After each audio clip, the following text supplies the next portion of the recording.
I didn't think a fight about Christmas would be the moment I finally said the words out loud. I think we should break up.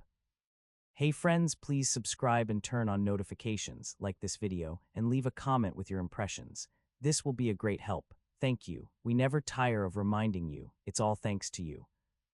I'm 24, my girlfriend is 23. We've been together almost 3 years, and for a long time I told myself we were just going through a rough patch. You know, normal relationship stuff. Stress, money, work, figuring out adulthood. But the truth is, it wasn't a patch. It was a pattern. And I ignored it because I felt guilty from the very beginning. She was my third serious relationship. I was her first boyfriend. That fact sat in the back of my head like a weight I couldn't put down. When we met, everything moved fast. We started dating fast. We moved in together fast. It felt like a movie where you skip the boring parts and jump straight to building a life together. The first months were honestly amazing. She was funny, intense in a way that felt passionate, and she made me feel chosen. Like she looked at me and decided, "You're mine," and I didn't realize at the time that being chosen by someone intense can turn into being managed by someone intense. I'm a calm person, I'm not perfect, but my default setting is peace. I like conversations, I like resolving things, I like saying, "Hey, that bothered me," and hearing, "Okay, I get it," and then moving forward like normal adults. She's not like that. Her default setting is energy, reactivity, a spark that can become a fire in 2 seconds. At first I tried to tell myself it was just personality, like, oh, she's expressive. But expressive became swearing at minor inconveniences, a dropped spoon turning into a slammed drawer, a wrong turn while driving turning into her cursing at the GPS like it personally betrayed her. She didn't hit me or anything like that, but she would hit objects, punch the couch cushion, smack the table, throw her hands up so aggressively you'd think the world was ending. And the part that messed with my head the most wasn't even the anger, it was what came after. If we had an argument, she would retreat into silence like it was a weapon. She'd go cold, stare at her phone, answer in one-word replies or not answer at all. I would try to talk because that's what I do, and she would say flat, "Nothing's wrong." Nothing's wrong, while her whole body language screamed that everything was wrong. I learned quickly that if I pushed for dialogue, she'd accuse me of not respecting her space. If I gave her space, she'd accuse me of not caring. It was like I was always losing a game I didn't agree to play. We had talked about this so many times. Late-night talks, calm morning talks, "Hey, can we do better next time?" talks. And every time it would end with her saying she understood, that she would try, that she didn't want to hurt me, and then the same thing would happen again. It wasn't always big fights either. It was the little things stacking up until they felt heavy. Like the way she had an opinion about everything. Not opinions like, "I prefer this movie," or "I don't like that restaurant." I mean opinions about other people's lives, other people's choices, other people's parenting, other people's jobs, other people's personalities. She had this habit of speaking her mind, and she wore it like a badge. Like being blunt was automatically the same as being honest, and honesty excused everything. If a coworker got a haircut she didn't like, she'd say, "I don't know why she'd do that to herself." If someone gained weight, she'd say, "He's letting himself go." If someone was quiet, she'd say, "She's fake." If someone was loud, she'd say, "He's annoying." It was constant commentary, constant criticism, like she couldn't just observe the world, she had to grade it. And I'm not saying I'm some saint who never judges anybody, but I mind my business. If someone lives their life differently than me, I usually think, not my problem. That's not weakness, that's peace. She saw that as me being too easygoing, like it was a flaw. Like the only way to be a serious adult was to have a strong opinion about everyone and everything, all the time. We'd gone to a friend's birthday dinner once, and afterward she spent the whole drive home listing what she thought was wrong with everyone at the table. The way someone laughed, the way someone talked to their partner, the way someone ordered their food. At the end of it, I remember gripping the steering wheel and thinking, do you even like people? And I started worrying about something else too.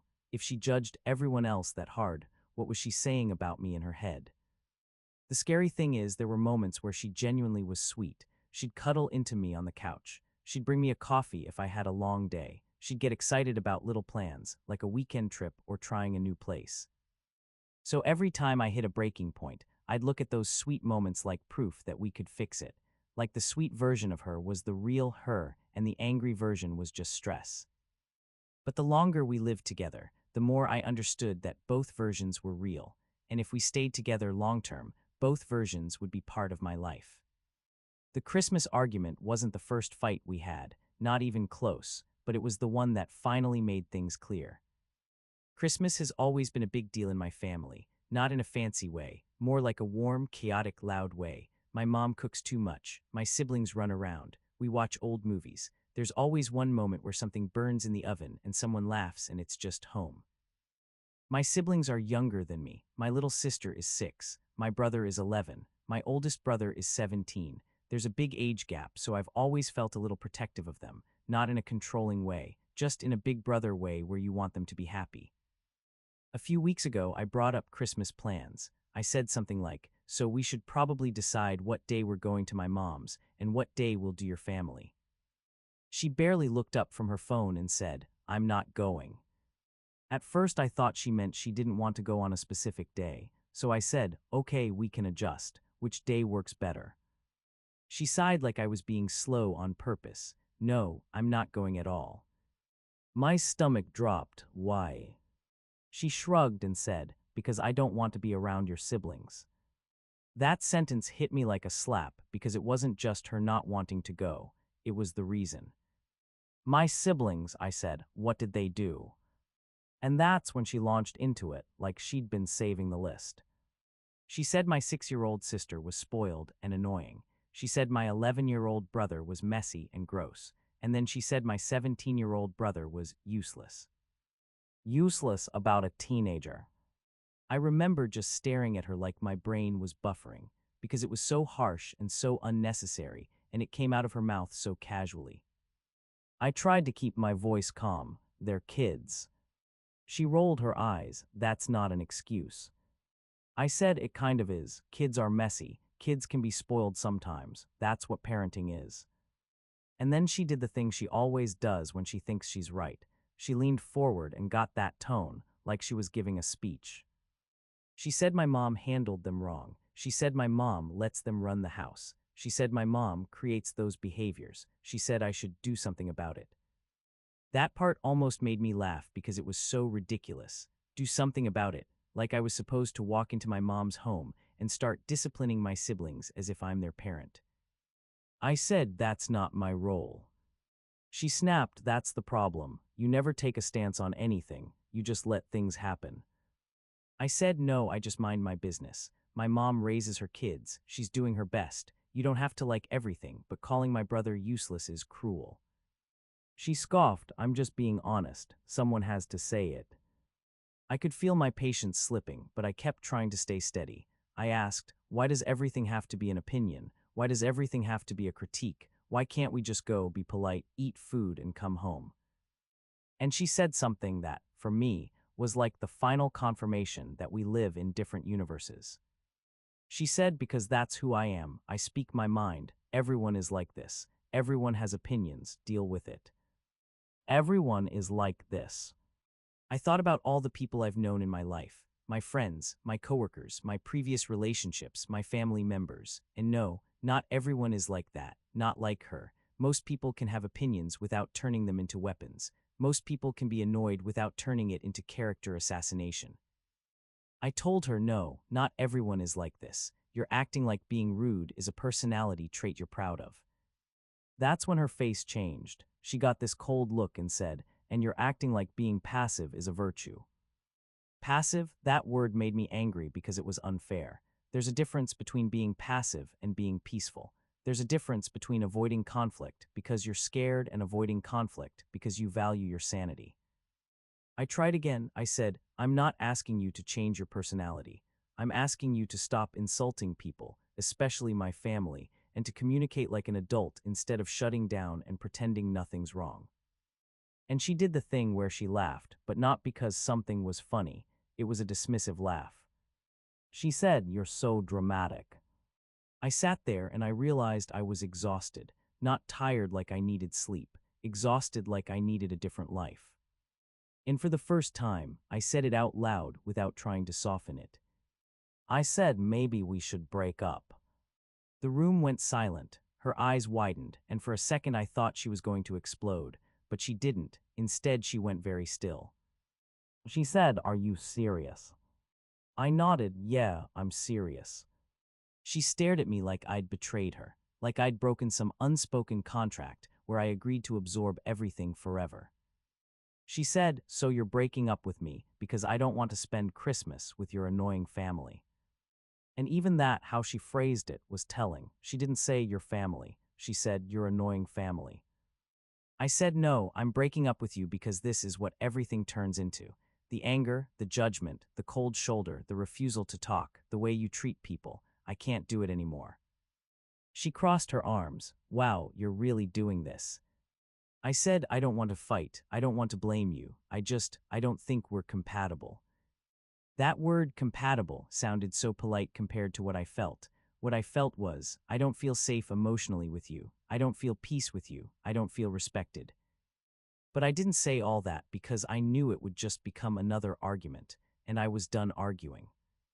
She stood up, paced a little, and then started listing everything she'd done for me, everything she'd put up with, the way she'd moved in for me, the way she'd helped me with bills sometimes, the way she'd supported me.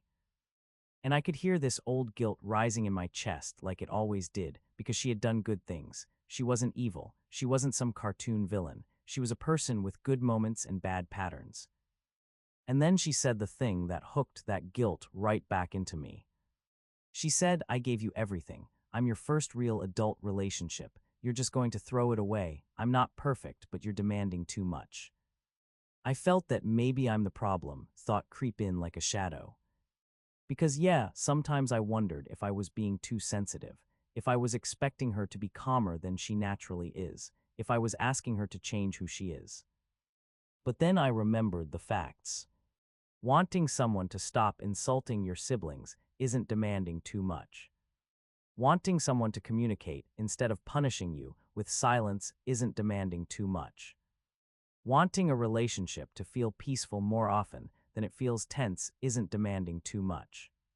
So I said quietly, "I'm not demanding you change your core personality. I'm asking for basic respect."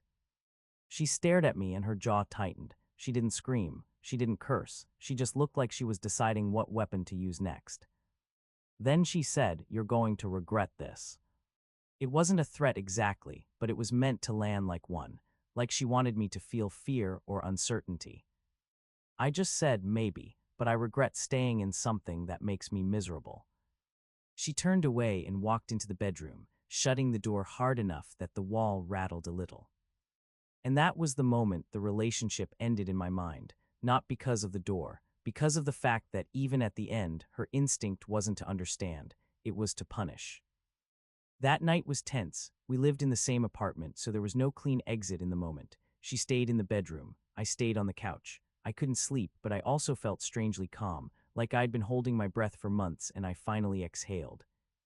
In the morning, she came out like nothing happened. Not in a peaceful way, in the way that always made me feel crazy. She poured coffee, scrolled on her phone, and didn't acknowledge the fact that we just talked about breaking up. I said her name softly. "We need to talk about last night." She didn't look up. "There's nothing to talk about." My chest tightened. "Yes, there is." She sighed. "You were just emotional. You'll calm down."